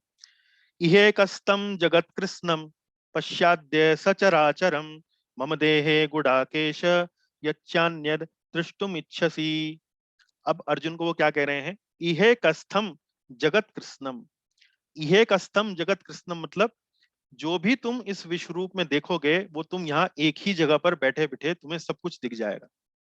इसका मतलब क्या कि कई बार हम मान लीजिए कोई एक स्थान पर बैठे होते हैं तो हम उसी स्थान की वस्तुएं देख सकते हैं, दूसरे स्थान की वस्तुएं नहीं देख सकते। इंटरनेट के माध्यम से, टीवी के माध्यम से, किसी ऐसी व्यवस्था के माध्यम से हम कहीं किसी दूसरे स्थान को भी देख सकते हैं। पर यहाँ पर भगवान कह रहे हैं कि इस रूप में तुम वो सब चीजें सिर्फ एक स्थान पर बैठे देख सकते हो जो बहुत व्यापक हैं, जो फैली हुई हैं। यह कस्थम जगत कृष्णम पश्य आद्य सचराचर। तुम जो भी देखना चाहो उसे तत्क्षण मेरे इस शरीर में देखो। तुम इस समय तथा भविष्य में जो भी देखना चाहते हो उसको यह विश्व रूप दिखाने वाला है। यहाँ एक ही स्थान पर चर अचर सब कुछ है। यह अस्थम जगत कृष्णम। संपूर्ण ब्रह्मांड, संपूर्ण जगत केवल एक स्थान पर बैठकर आप यहाँ पर आराम से इस शो को देख सकते हैं, कोई उसमें समस्या नहीं। और हर चीज यहाँ देख सकते हैं, चर अचर। चर अचर के अलावा भी और कुछ भी देखना हो वह भी आप यहाँ पर देख सकते हैं। यच्चा अन्यद मतलब इसके अलावा भी आप कुछ अगर देखना चाहें तो वो भी देख सकते हैं। और सबसे बड़ी बात यह है, वो यहाँ कहते हैं कि ये एक विशेष रूप है जिसमें एक ही स्थान पर बैठे आप सब कुछ यहाँ पर देख सकते हैं। फिर 8वें श्लोक में भगवान कहते हैं, एक और विशेषता अपने विश्व रूप की बताते हैं। न तु माम शक्य से दृष्टुम अनेनैव स्वचक्षुषा दिव्यम ददामि चे चक्षुः पश्य मे योगम ऐश्वरम। देखिए एक बार फिर से वही शब्द आया, योगम ऐश्वरम, योग ऐश्वर्य। लेकिन अब भगवान ये कह रहे हैं, न तु माम शक्य से दृष्टुम नेनैव स्वचक्षुषा। अब वो भगवान अर्जुन से कहते हैं कि जो नेत्र अभी तुम्हें प्राप्त हैं उन नेत्रों की सहायता से तुम इस विश्व रूप को, इस विलक्षण रूप को नहीं देख सकते। अतः मैं तुम्हें दिव्य आंखें दे रहा हूं। दिव्यम ददामि ते चक्षुः पश्य में योगम ऐश्वरम। मैं तुम्हें ये दिव्य आंखें दे रहा हूं और तुम मेरे अब इस योग ऐश्वर्य को देखो। अर्थात अर्जुन को भगवान का विश्व रूप देखने के लिए जो आंखें अर्जुन के पास थीं, उन आंखों के माध्यम से वो भगवान का विश्व रूप नहीं देख सकता था। इसलिए भगवान ने इस बात को उसको कहा कि मैं तुम्हें अब ये दिव्य चक्षु देता हूं और इनकी सहायता से तुम इस विश्व रूप को देखो। यहाँ पर इस श्लोक के तात्पर्य में प्रभुपाद जी ने एक विशेष बात हमारे लिए यहाँ पर लिखी है। वो यह लिखी है कि कृष्ण का यह विराट रूप कोई महत्वपूर्ण नहीं है, यह बाद के श्लोकों से पता चल जाएगा। फिर भी चूंकि अर्जुन इसका दर्शन करना चाहते थे, अतः भगवान ने उन्हें इस विराट रूप को देखने के लिए विशिष्ट दृष्टि प्रदान की। तो यहाँ भगवान यहाँ प्रभुपाद जी लिखते हैं कि कृष्ण का यह विराट रूप कोई महत्वपूर्ण नहीं है। उस बात को थोड़ा सा हम समझना चाहेंगे। और फिर वो ये भी कहते हैं कि ये बाद के श्लोकों से पता चल जाएगा। तो बाद के श्लोकों में क्या पता चल जाएगा? बाद के श्लोकों में जब आप देखेंगे जहां अर्जुन अपनी प्रतिक्रिया व्यक्त करते हैं इन विश्व रूप को देखने के बाद, तो आप ये देखेंगे कि अर्जुन विश्व रूप को देखने के बाद बहुत भयभीत हो जाता है, वो बहुत डर जाता है। उसके भाव जो हैं धीरे धीरे बदलते हैं। सबसे पहले वो आश्चर्य में बदलते हैं, फिर धीरे धीरे वो अंततोगत्वा इस प्रकार के भाव हो जाते हैं कि अर्जुन बहुत ज्यादा भयभीत हो जाता है। तो प्रभुपाद जी इसी बात को समझाने के लिए यहाँ कह रहे हैं कि उस विश्व रूप को देखने के लिए अर्जुन को विशेष दृष्टि भगवान जो है वो प्रदान करते हैं। तो ये जो विश्व रूप है ये भगवान का कोई बहुत महत्वपूर्ण रूप नहीं है। और भक्त की दृष्टिकोण से या भक्ति के दृष्टिकोण से ये जो रूप है ये वास्तव में हृदय में, भक्त के हृदय में एक प्रकार से भय उत्पन्न करता है। इसीलिए भगवान प्रभुपाद जी यहाँ लिखते हैं कि ये कोई बहुत महत्वपूर्ण नहीं है। तो भक्त के लिए भगवान का कौन सा रूप महत्वपूर्ण है? भक्त के लिए भगवान का वो जो दो भुजाओं वाला रूप है, जो आप चित्र में यहाँ देख रहे हैं, जिनके समक्ष अर्जुन यहाँ पर भगवान के सामने प्रार्थना कर रहे हैं। तो भगवान का जो दो भुजाओं वाला रूप है, जिसमें भक्त जो है वो भगवान के साथ प्रेम का आदान प्रदान कर सकता है। तो इस रूप को भक्त जो है वो अधिक महत्वपूर्ण मानते हैं, बजाय विश्व रूप के, जिसमें वास्तव में बहुत सारी ऐसी बातें प्रदर्शित की जाती हैं जिनको देखकर हृदय के अंदर भय का जो भाव है वो उत्पन्न होता है। तो भक्त जो है वो भगवान से भय का संबंध नहीं चाहता है कि वो भगवान को देखे तो भगवान डरे, ऐसा संबंध नहीं चाहता है। भक्त चाहता है कि जब वो भगवान के रूप का दर्शन करे तो उसके हृदय में, उसके मन में भगवान के लिए प्रेम का, भक्ति का भाव उत्पन्न हो। तो जैसे आप देखते हैं कि हम भगवान की अनेक अनेक लीलाएं पढ़ते हैं, जिसमें भगवान जो है वो भक्त के साथ प्रेम का आदान प्रदान करते हैं। जैसे भगवान श्री राम शबरी के साथ जब वो उसके झूठे बेर खाते हैं, तो एक एक प्रेम का आदान प्रदान होता है। अब शबरी जो है वो विश्व रूप को थोड़ी बेर खिला सकती है। शबरी जो है वो भगवान के उस सौम्य रूप को, दो भुजाओं वाले रूप को ही एक प्रकार से अपनी भक्ति जो है वो प्रस्तुत कर सकती है, उसको उनको अर्पित कर सकती है। तो इसीलिए यहाँ पर प्रभुपाद जी ने इस बात को लिखा है कि कृष्ण का यह विराट रूप कोई महत्वपूर्ण नहीं है, और अर्जुन चूंकि इसका दर्शन करना चाहता था, इसलिए भगवान जो है वो अर्जुन को ये रूप दिखाते हैं और उसके लिए विशेष दृष्टि प्रदान करते हैं। और फिर आगे वे लिखते हैं, जो भक्त कृष्ण के साथ दिव्य संबंध से बंधे हैं, वे उनके ऐश्वर्य के ईश्वर विहीन प्रदर्शनों से नहीं, अपितु उनके प्रेम में स्वरूप से आकृष्ट होते हैं। कृष्ण के बाल संगी, कृष्ण के सखा तथा कृष्ण के माता पिता यह कभी नहीं चाहते कि कृष्ण उन्हें अपने ऐश्वर्यों का प्रदर्शन कराएं। वे तो शुद्ध प्रेम में इतने निमग्न रहते हैं कि उन्हें पता ही नहीं चलता कि कृष्ण भगवान है। वे प्रेम के आदान प्रदान में इतने विभोर रहते हैं कि वे भूल जाते हैं कि श्री कृष्ण परमेश्वर है।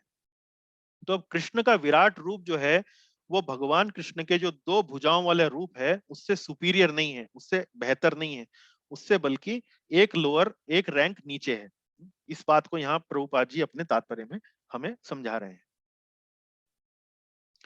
तो ये देखिए कि इन 4 श्लोकों में भगवान श्री कृष्ण ने अपने इस विराट रूप का छोटा सा वर्णन प्रस्तुत किया। अब संजय जो इस पूरी चर्चा को देख रहे हैं, सुन रहे हैं, राजमहल में धृतराष्ट्र के साथ बैठे हुए, अब संजय धृतराष्ट्र के सामने इस विराट रूप का वर्णन प्रस्तुत करते हैं। तो देखिएगा कि जो संजय अब बताने वाले हैं वो भी काफी कुछ उन्हीं बातों से मेल खाएगा जो श्री कृष्ण अपने विराट रूप के बारे में बोल चुके हैं। तो अब देखिए, अब चर्चा चल रही है। अभी तक चर्चा जो थी वो श्री कृष्ण और अर्जुन के ऊपर बेस्ड थी। अब यहाँ से समझ लीजिए चर्चा उठकर राजमहल में जा रही है, जो धृतराष्ट्र और संजय के मध्य हो रही है। अब संजय यहाँ 9वें श्लोक में धृतराष्ट्र को बोलते हैं, संजय उवाच एवं मुक्त्वा ततो राजन अहमा योगेश्वरो हरिः दर्शयामास पार्थाय परमं रूपम ऐश्वरम। एवं उक्त्वा ततो, ऐसा कहकर हे राजन, महायोगेश्वरो हरि, महायोगेश्वरो हरि। अभी देखिए संजय भी श्री कृष्ण के लिए क्या शब्द प्रयोग कर रहे हैं, महायोगेश्वरो। ये तो योगियों के भी ईश्वर हैं, महायोगी हैं, महायोगेश्वरो हरि दर्शया मास पार्थाय परमम रूपम ऐश्वरम। संजय ने कहा, हे राजा, इस प्रकार कहकर महायोगेश्वर भगवान ने अर्जुन को अपना विश्व रूप दिखाया। तो 9वें श्लोक में संजय धृतराष्ट्र जी को ये कह रहे हैं कि अब भगवान श्री कृष्ण ने अर्जुन को अपना विश्व रूप दिखा दिया है, वो दिखा रहे हैं, वो चर्चा चल रही है।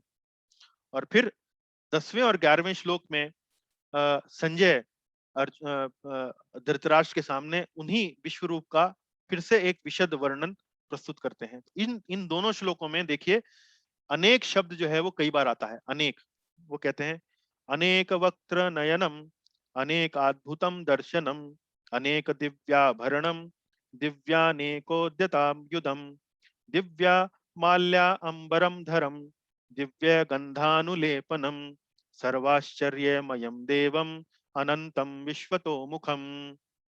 तो यहाँ अनेक अनेक, हर चीज अनेक है, बहुत सारी डिटेल्स वहां पर अब संजय जो है वो धृतराष्ट्र के सामने प्रस्तुत कर रहे हैं। क्या कह रहे हैं? अनेक वक्त्र, वक्त्र मतलब मुखमंडल, मुख, चेहरा। अनेक नयनम, नेत्र। अनेक अद्भुत दर्शनम, अनेक प्रकार के अद्भुत और विचित्र दृश्य और दर्शन इस रूप में मुझे दिखाई दे रहे हैं। अनेक दिव्या आभरणम, आभरण, आभरण बोलते हैं, आभरण बोलते हैं आभूषणों को, ज्वेलरी को। तो अनेक प्रकार की दिव्य अलौकिक आभूषण मुझे दिखाई दे रहे हैं। दिव्या अनेको दतायुधम, अनेक प्रकार के विविध प्रकार के युधम, आयुध, आयुध, आयुध मतलब हथियार, शस्त्र, आयुधम है। दिव्य माल्या अंबर धरम, माल्य बोलते हैं मालाओं को, जो गार्लैंड जिसको बोलते हैं अंग्रेजी में। अंबर, अंबर बोलते हैं वस्त्रों को। दिव्य माल्या अंबर धरम दिव्य गंधा अनुलेपनम, दिव्य गंध, गंध मतलब अलग अलग प्रकार की गंध, सेंट्स, फ्रेग्रेंसेस। दिव्य गंधा अनुलेपनम, अनुलेप मतलब जो लेप लगाते हैं जिनके कारण जो गंध जो उत्पन्न होती है, उन लेपों के बारे में, उन सुगंधियों के बारे में यहाँ वर्णन कर रहे हैं। और सर्व आश्चर्यम, सर्व आश्चर्यमयम देवम अनंतम विश्वतो मुखम। और ये रूप जो है वो आश्चर्यपूर्ण है। देवम, देवम मतलब प्रकाश युक्त है, अनंत है, असीम है, मतलब बड़ा विस्मयकारी है। और बड़ा प्रकाश मतलब इतना ज्यादा ब्राइट है, इतना ज्यादा इसमें रोशनी है, और इतना असीम है, बहुत बड़ा है, बहुत विशाल है। विश्वतो मुखम, विश्वतो मुखम मतलब सर्वव्यापी है, चारों तरफ आप देख सकते हैं इसको। तो इस प्रकार से संजय अलग अलग डिटेल्स इस विश्व रूप की धृतराष्ट्र के सामने प्रस्तुत कर रहे हैं। अगले श्लोक में, 12वें श्लोक में वो कहते हैं, दिवि सूर्य सहस्रस्य भवेद्युगपदुत्थिता यदि भासदृशी सा स्याद् भास्यतस्य महात्मना। दिवि सूर्य सहस्रस्य, तो ये जो रूप है वो इतना इतना ब्राइट है, इतना रोशनी वाला है, इतना चमकदार है कि मानो हजारों सूर्य एक साथ निकलकर यहाँ पर चमक रहे हो। और संजय अब इसकी तुलना, उसको समझ नहीं आ रहा है कि मैं इसकी तुलना कैसे करूं। उसके पास शब्दों की जो है वो कमी पड़ रही है कि मैं इस रूप को कैसे समझाऊं।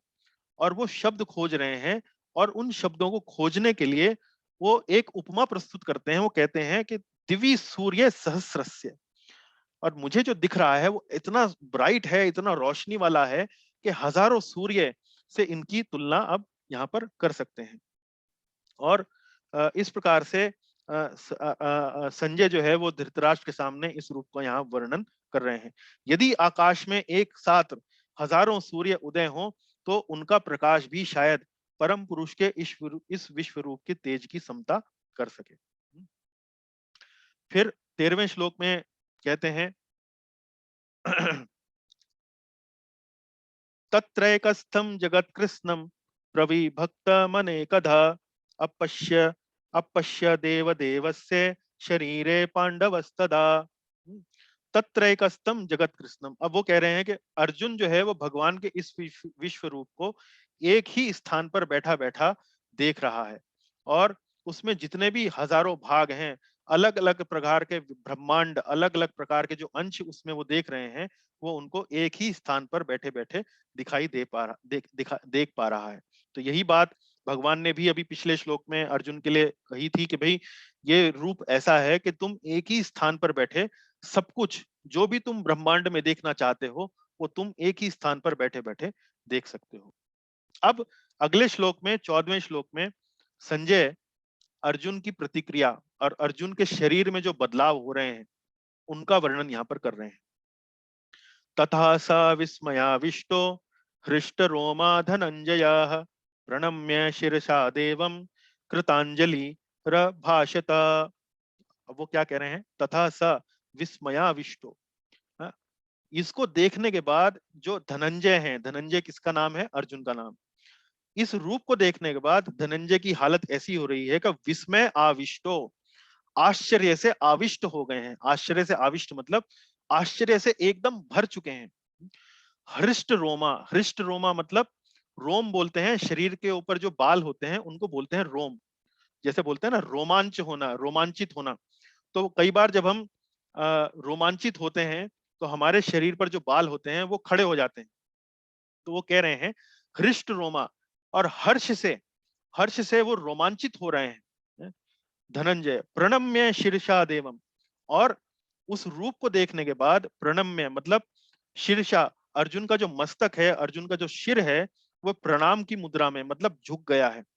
कृतांजलिर भाषता, कृतांजलि मतलब अंजलि बोलते हैं हाथों को जोड़ना है, और हाथ जोड़कर भगवान से वो प्रार्थना कर रहे हैं। कृत अंजलि भाषता है, और भगवान से हाथ जोड़कर अर्जुन प्रार्थना कर रहे हैं। तो इस प्रकार अर्जुन के शरीर में जो बदलाव हो रहे हैं, और अर्जुन अर्जुन का जो मनोभाव है, अर्जुन का जो हाव भाव है, उनका वर्णन यहाँ पर अब संजय भगवान अर्जुन धृतराष्ट्र के सामने वो करते हैं। तो आज की कक्षा का हम यहाँ पर 6:15 बज गए हैं, यहीं पर आज हम अपना समापन करते हैं। आगे का जो विभाग है वो हम अगली कक्षा में आपके सामने प्रस्तुत करेंगे। तो यहाँ आप देख सकते हैं कि ये जो भगवान का जो विराट रूप है वो इतना विलक्षण है, इतना चमत्कारी है, और इस रूप का वर्णन आपको दुनिया के जगत के किसी और साहित्य में, किसी और धर्म ग्रंथ में इस प्रकार का वर्णन आपको देखने को नहीं मिलेगा। हालांकि अनेक अनेक धर्मों में अनेक अनेक संत हुए हैं, अनेक अनेक पैगंबर हुए हैं, अनेक अनेक महात्मा हुए हैं जिन्होंने भगवान का दर्शन अलग अलग कैपेसिटी में अलग अलग तरीके से किया होगा या किया है। और किंतु यहाँ पर भगवान स्वयं अपने इस विलक्षण रूप को अपने परम भक्त अर्जुन के सामने प्रस्तुत कर रहे हैं, और उसका इतना विशद, इतना विशाल, इतना डिटेल में वर्णन आपको केवल इसी ग्रंथ में पढ़ने को मिल सकता है। तो इसी बात से आज हम इसी बात को अप्रिशिएट करते हुए हम आज अपनी कक्षा को यहीं पर विश्राम देते हैं। यदि आपका और कोई प्रश्न हो, कोई आपका टिप्पणी हो, तो हम उस पर आज यहाँ चर्चा कर सकते हैं। बहुत बहुत धन्यवाद।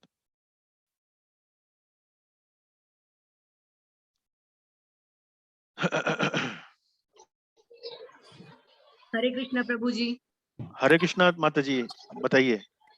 प्रभु जी मेरे को बस थोड़ा सा ये समझ नहीं आया, 11.3 में भौतिक प्रकृति के साथ साथ प्रकट अप्रकट होते हैं, ये चीज मिस हो गई मेरे से सुनने में।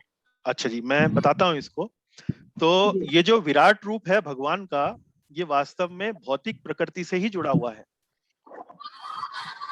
भौतिक प्रकृति, जैसे कि हमने पिछले अध्यायों में आपको बताया था कि ये जितनी भी सृष्टि है, जितना भी जगत है, इसको दो भागों में आप विभाजित कर सकते हैं।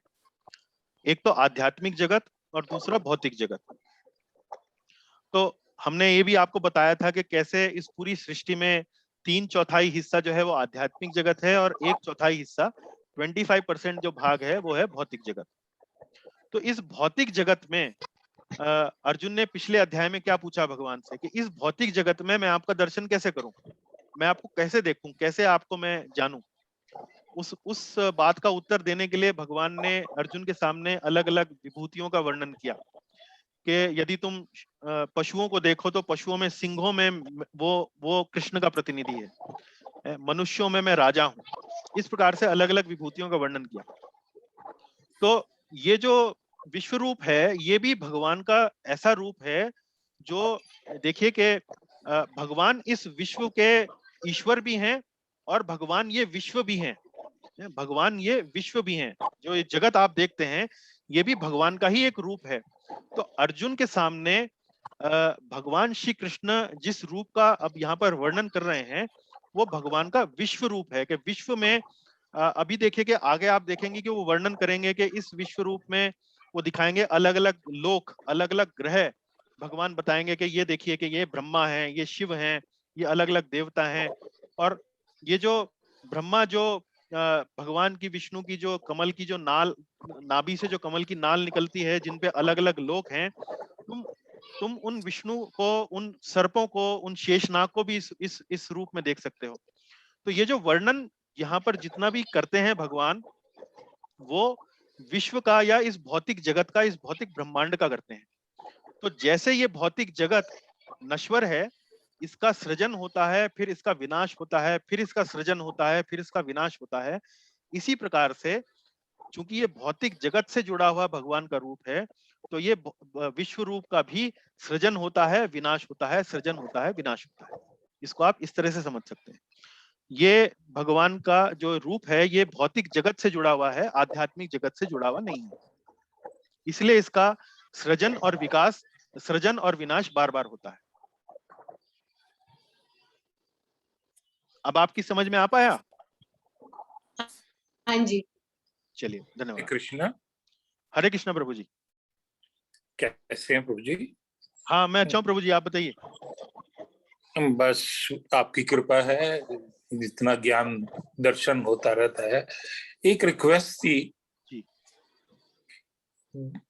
अगर ये श्लोक अगर आप दिखा भी दें, जैसे इंग्लिश वाले में किया था आपने, तो उसमें क्या है, उच्चारण करने में थोड़ा सा सहायता मिल गई थी मेरे को।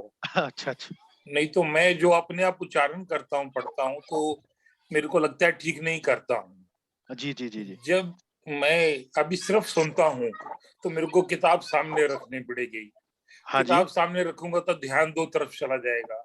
जी जी जी जी। तो इसलिए मैं सीइंग एंड हियरिंग अगर साइमल्टेनियसली हो जाएगी ना, उसमें थोड़ा सा अगर आपको अनकंफर्टेबल नहीं है तो। हाँ प्रभु जी, उसका मैंने जो मेरा यहाँ पर सिस्टम है स्लाइड्स को बनाने का, हाँ जी, उसमें मैं विशेष हाँ जी, रूप से उन्हीं श्लोकों को यहाँ प्रस्तुत या लिखता हूँ जो जिसे कहते हैं कि जो महत्वपूर्ण अधिक है अन्य श्लोकों के कंपैरिजन में। तो अब आप देखेंगे कि इंग्लिश। हाँ जी, हाँ जी, हाँ जी गुरु जी। जो ये 11वां अध्याय है, इसमें वर्णन हाँ जी, बहुत ज्यादा है। इसमें जी, दर्शन की दृष्टि से या फिलॉसफी की दृष्टि से इन श्लोकों में जी, तत्व जो है वो इतना अधिक नहीं है। जहां जहां है वहां वहां मैं अपने आप बताने का प्रयास कर रहा हूँ, लेकिन आप देखेंगे कि आगे हाँ जी, आने वाले कुछ श्लोकों में मैं संस्कृत भी वहां पर प्रस्तुत जी, करूंगा, और उन श्लोकों पर आप जी, उनको स्मरण करने में या उनका उच्चारण करने में आप अधिक ध्यान दे सकते हैं। तो अंग्रेजी की कक्षा में भी मैंने इसी प्रकार से प्रस्तुत किया था जी। हाँ, वो वहाँ काफी सारा था तो हाँ जी। ज्यादा मजा आता था। अभी मेरी श्रद्धा हुई आपको शेयर करूं। थैंक यू जी, थैंक यू चलिए, गुरु जी। नहीं मैं ध्यान रखूंगा, जहां भी हो सकेगा मैं श्लोक जो है वो अवश्य लिखने का प्रयास करूंगा। हाँ जी। Thank you Guru ji, thank चलिए यू। प्रभु, बहुत अच्छी कक्षा थी एज धन्यवाद। यूजुअल। Thank you. चलिए, अन्य कोई प्रश्न है कक्षा से संबंधित? आप प्रभु जी। हाँ प्रभु जी बताइए। प्रभु जी, चर अचर क्या है? चर अचर जो आप बोले। चर और अचर। हाँ जी। हाँ, चर और अचर प्रभु जी बोलते हैं, देखिए मैं बताता हूँ आपको। जंगम और स्थावर। जंगम मतलब जो चल सकते हैं, मूवेबल लिविंग एंटिटीज, और अचर उनको बोलते हैं जो हिल नहीं सकते, जैसे पेड़ होते हैं। अच्छा, पेड़ जो है वो पेड़, उन्हें अचर बोलते हैं। और चर जैसे आप हो गए, पशु हो गए, मतलब जैसे मनुष्य हो गए या पशु योनि में जो जीव हैं वो जो हिलडुल सकते हैं, ऐसा चर और अचर। हाँ अभी बराबर, यानी जड़ चेतन हो गया। हाँ, जड़ तो ऐसा हो गया, माफ कीजिए, जड़ तो जी वो हो गए जो नॉन लिविंग हो गए। हाँ, जड़ वैसे आप उनको भी बोल सकते हैं, लिविंग भी जड़ में आ सकते हैं जी। अच्छा, हाँ जी। Okay okay sir, very good, thank you sir, धन्यवाद। अच्छा, धन्यवाद प्रभु जी।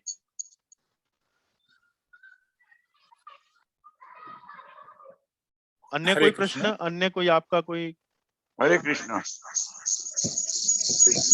हरे कृष्णा। हरे कृष्णा जी।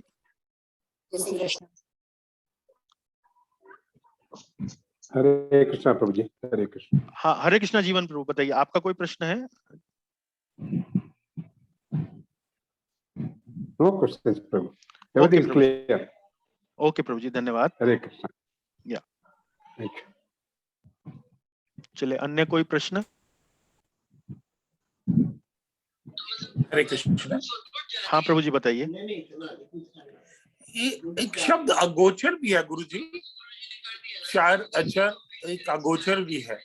हाँ अगोचर ये शब्द कुछ सुना है मैंने। उनसे कुछ, हाँ जी, तो उसका कुछ इनसे कुछ है मिलना जुलना कुछ? मुझे देखना पड़ेगा, मैं एकदम से नहीं बता सकूंगा आपको। हाँ हाँ नहीं, हाँ उसमें ओम जय जगदीश्वरी में भी आता है ना, जी जी जी ओम जी। हो एक अगोचर जिनके। हाँ जी हाँ प्रणाम। हाँ करेक्ट करेक्ट, वो हाँ देखना जी, पड़ेगा। हाँ जी, हाँ चलिए माफ करना, आपको तंग करता रहता हूँ। नहीं नहीं। तो उसकी मम्मी आई हुई है, तो she wants to get back, क्योंकि ऐसी याद आ गई अक्षर अक्षर अगोचर। नहीं कोई बात नहीं। मैंने कहा मिलते जुलते हैं, तो मैंने कहा thank you Guru ji. Thank you जी। चलिए यदि कोई प्रश्न नहीं है तो कक्षा को यहीं विश्राम देते हैं। अगली कक्षा में हमने 10वें अध्याय पर जो प्रश्नोत्तरी 10वें और 9वें अध्याय पर जो क्विज हमने इशू करी है उस पर हम चर्चा करेंगे, और वो अगले बुधवार को। उसके बाद फिर हम अपना 11वें अध्याय पर अपना अध्ययन जो है वो चालू रखेंगे। बहुत बहुत धन्यवाद। हरे कृष्णा प्रभु जी। हरे कृष्ण प्रभु जी, रविंद्र प्रभु जी, हरे कृष्णा। हाँ जी, हरे कृष्णा माता जी, हरे कृष्णा। हरे कृष्णा माता जी, हरे हरे कृष्णा माता जी, हरे कृष्णा प्रभु हरे कृष्णा राकेश प्रभु जी, धन्यवाद। प्रभु जी। हरे कृष्णा प्रभु जी।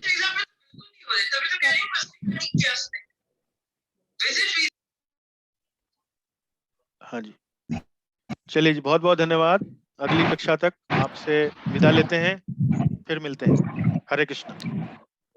हरे कृष्ण, हरे कृष्ण, हरे कृष्ण। हरे कृष्ण प्रभु जी। हरे कृष्णा प्रदीप भाई। हरे कृष्ण।